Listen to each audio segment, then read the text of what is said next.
Hey guys, so last week I shared with you the office space that I was wanting to convert to my office, and I am excited because I showed you later that afternoon. Drew just went ahead and totally gutted this thing. I mean, he ripped a shelf off the wall, he left it completely empty for me. And funny story, this was his nursery when he was a baby because we used to live here. So, guy style, he went ahead and put all the stuff out here, which I am so grateful for because it can't be in the room if we're going to paint it. But it's a shenanigans up here. I don't even want to tell you. I think that's an air conditioner from the very first of the air conditioners. They were trying to put it up here because it's super hot. Lots of furniture and lots of work stuff. But here's Tim already put his office like all set up. It looks way better than the live is going to be able to show. And I know Abby did all the dirty work in here. But I want you to see the paint color on the walls. I mean, it's beautiful. Fun fact, our daughter Brittany, check out that gray. When she first got married, they lived in this house. So she had way more guts than I did, and she painted this dark gray that I never would have had the guts to paint.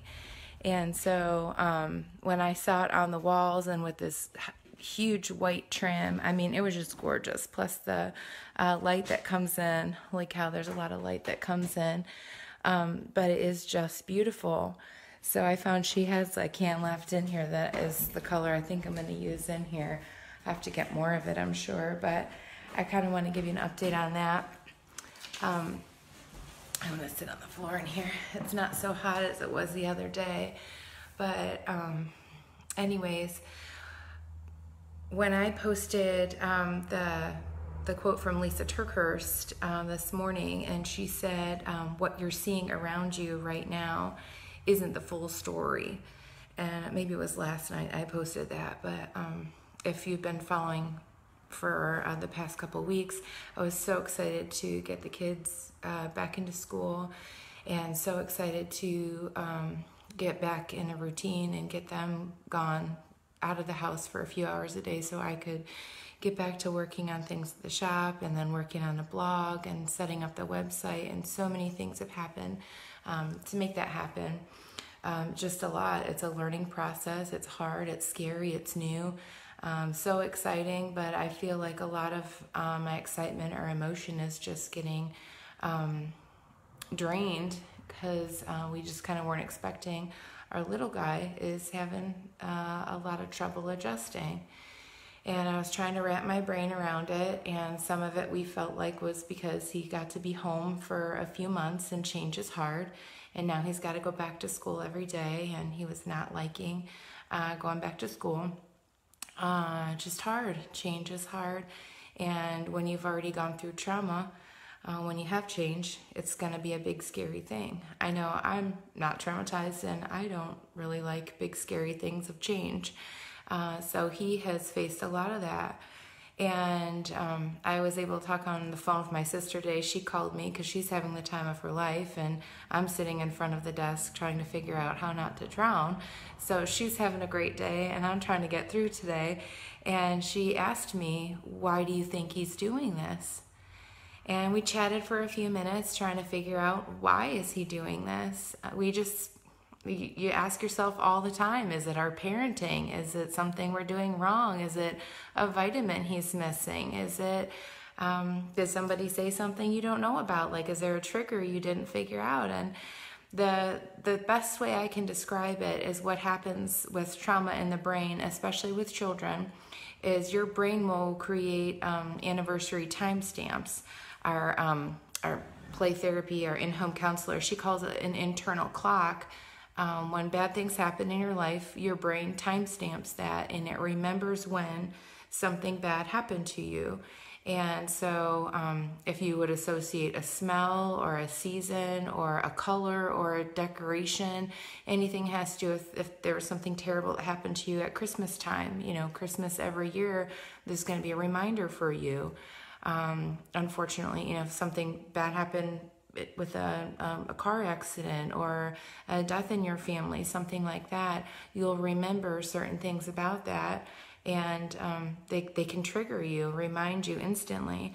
So we do know a couple years ago at this time, our little guy was probably going through the worst time of his life, and we didn't even have him yet, didn't even really know we were going to get a phone call about him at this point, but we knew there were lots of visits from DSS and CPS and all kind of things going to his house, and what that must have looked like for him. He was too little to be in school at that time, so I mean, he was living it, and it was all through August, September in that year. And when you think about what that's doing to his internal clock, and for the first time in his life, it's been almost 2 years now, he has boundaries, he has limits, he has, are we still going to treat him the same? Are the rules still the same? Does he still have to go to school?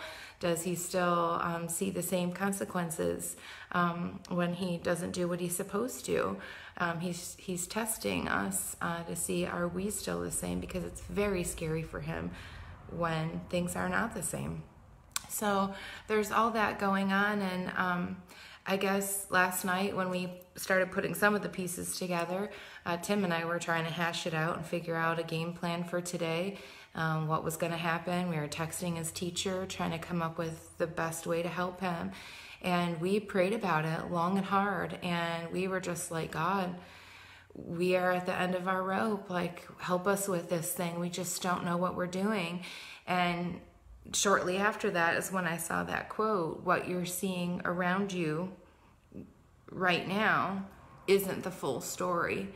And even while we were praying, I, in my head, came to this place in this office, and I'm sitting here thinking, like, this is an empty room with just, you know, a week ago it had that nursery switch plate, the bears that Drew had when he was a baby, and he took that off and put it in a special bin at home, just being a smarty pants. But he did that, you know, 15 years ago, 12 years ago, you know, this was his nursery, and now it's an empty space just waiting to be filled. And I cannot wait to put some paint on the walls and put a computer up here and just have a place that I can go to do blogging and share some of the things that we're going through, some of the things we've learned, in hopes that it helps other people. But all that to say, this is not finished yet. It's not even barely started yet. You know, it's just a hope and a vision. And the same thing when I look at our little guy, you know, if I think of what he was like when he came, when he was just 4, and what he is now, certainly not the full story. And who he's going to be, I mean, who can know? Who can know when we keep going and we keep loving and we keep doing the same things over and over again? And those are the times that I just have to encourage myself in faith. This is what it means to keep sowing. This is what it means to keep going. This is what it means to be faithful. You can't return them at Walmart. When you say yes, and you say yes to God, and you say yes to a child, you can't just send him packing.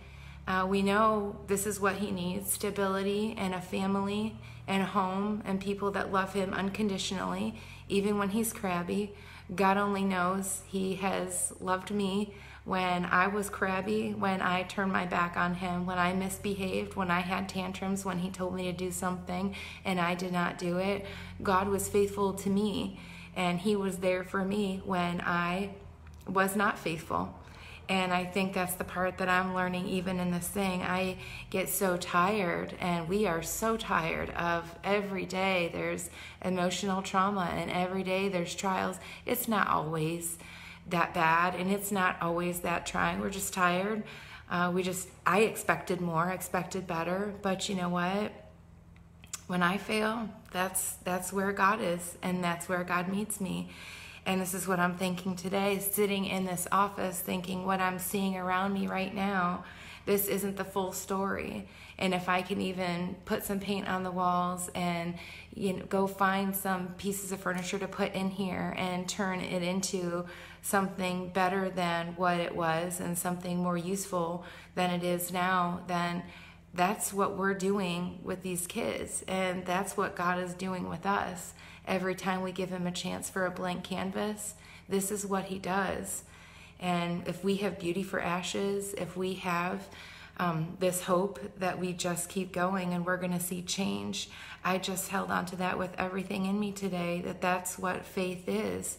It's keeping on when it doesn't look good. It's keeping going when it doesn't feel good. It's keeping on and doing the right thing even when you don't feel like it. And I see that that's where the physical change is, and that's where the miracles happen, is when we just hang in there and just keep on doing the right thing. And where we are now is not where we're going to be next week when we have a better week. A few weeks from now, the next holiday, it will be our third Christmas together. It would be our third summer together. I mean, the farther we get away from this dark place, the easier it gets in some ways. So we're just going to keep fighting and keep going. And I am glad to take you along with me on this part, because this is the fun part when I get to decorate. I mean, I even have a can of paint right now, like ready to go. Of course, I'm going to need more, and it's going to need a good shake. But even putting some paint on the walls reminds me that we can change this thing. It just takes faithfulness. I hope you guys have a great day. Thanks for listening.